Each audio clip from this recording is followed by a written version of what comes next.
TV maintenance tips. ઘણી વખત એવું બને છે કે ટીવી જોયા પછી લોકો ટીવીની સીધી મેઇન સ્વિચ બંધ કરી દે છે। જો તમે પણ આવું કરો છો, તો સમજી લો કે તમારું સ્માર્ટ ટીવી લાંબુ નહીં ટકે। આજકાલ લગભગ દરેક ઘરમાં સ્માર્ટ ટીવી હોય છે, અને લોકો તેના અદ્ભુત ફીચર્સનો ભરપૂર આનંદ માણે છે।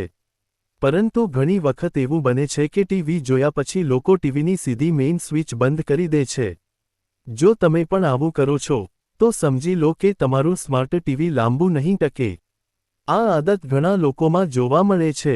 તેઓ સ્માર્ટ ટીવીને રિમોટથી બંધ કરવાને બદલે ડાયરેક્ટ સ્વિચ બોર્ડની સ્વિચ બંધ કરી દે છે। જૂના પિક્ચર ટ્યુબ ટીવીને ડાયરેક્ટ સ્વિચથી બંધ કરવામાં કોઈ સમસ્યા નહોતી, પરંતુ સ્માર્ટ ટીવીના કિસ્સામાં આવું નથી। ચાલો હવે જાણીએ કે સ્માર્ટ ટીવીને ડાયરેક્ટ સ્વિચથી બંધ કરવાથી શું થઈ શકે છે।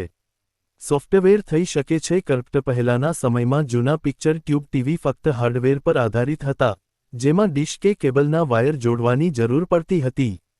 પરંતુ સ્માર્ટ ટીવી હાર્ડવેરની સાથે સાથે સોફ્ટવેરથી પણ સજ્જ હોય છે। આથી આ ટીવીને અચાનક મેઇન સ્વિચથી બંધ કરવું યોગ્ય નથી। આવું કરવાથી ટીવીનું સોફ્ટવેર કરપ્ટ થઈ શકે છે। આથી કંપનીઓ હંમેશા સલાહ આપે છે કે ટીવીને પહેલા રિમોટથી બંધ કરો પછી જ સ્વિચ બોર્ડની સ્વિચ બંધ કરો। એન્ડ્રોઇડ સિસ્ટમ પર ચાલે છે। તમે જોયું હશે કે ટીવી ચાલુ કરતી વખતે તેને ચાલુ થવામાં થોડો સમય લાગે છે, જેવું મોબાઈલ ચાલુ કરતી વખતે થાય છે। જ્યારે તમે રિમોટનું પાવર બટન હળવું દબાવો છો, ત્યારે ટીવી સંપૂર્ણ રીતે બંધ થતું નથી, પરંતુ સ્લીપ મોડમાં ચાલ્યું જાય છે। આ મોડનો ફાયદો એ છે કે જરૂર પડે ત્યારે ટીવી તરત ચાલુ થઈ જાય છે। પરંતુ ધ્યાન રાખો કે સ્લીપ મોડમાં પણ ટીવીને મેઇન સ્વિચથી સીધું બંધ ન કરો। જો તમે ટીવીને બંધ કરવા માંગો છો, તો પહેલા રિમોટના પાવર બટનને થોડીવાર દબાવીને ટીવીને સંપૂર્ણ શટડાઉન કરો અને પછી મેઇન સ્વિચ બંધ કરો।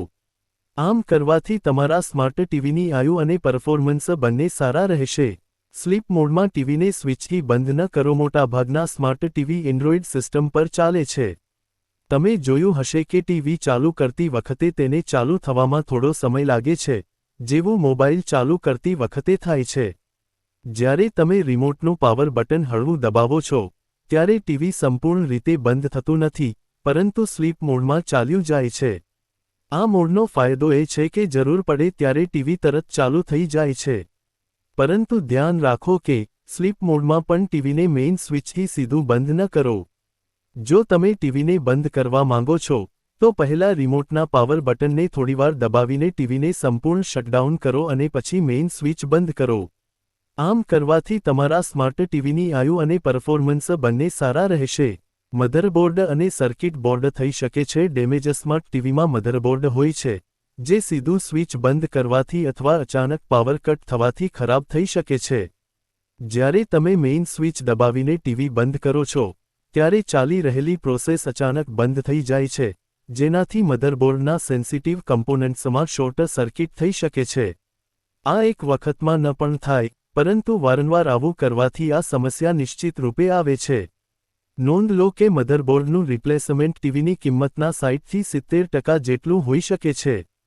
કેટલીકવાર તો રિપેર પણ શક્ય નથી હોતું અને આખું ટીવી જ બદલવું પડે છે।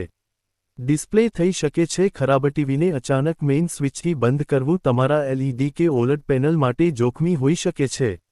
આવું કરવાથી ડ્રાઈવર સર્કિટ અને બેકલાઇટ સિસ્ટમ પર અસર પડે છે। અચાનક પાવર સપ્લાય કપાઈ જવાથી વોલ્ટેજમાં વધઘટ થાય છે, જેનાથી ડિસ્પ્લે કંટ્રોલર ખરાબ થઈ શકે છે। આનાથી સ્ક્રીન પર લીલી કે ગુલાબી લીટીઓ દેખાવી, બ્રાઇટનેસમાં ફેરફાર કે પેનલનો કોઈ ભાગ ઘાટો થઈ જવો જેવી સમસ્યાઓ આવી શકે છે।